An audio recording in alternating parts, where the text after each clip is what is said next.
บาดนี้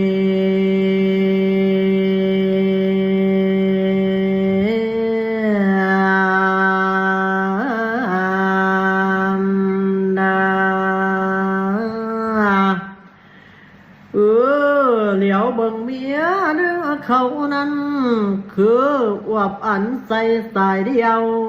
เมียเจ้าของนั้นพันเหี่ยวนั่งตาเหลื่อมมองสายสินคองว่าอยู่คอมนะจอยกะจอยกะดอ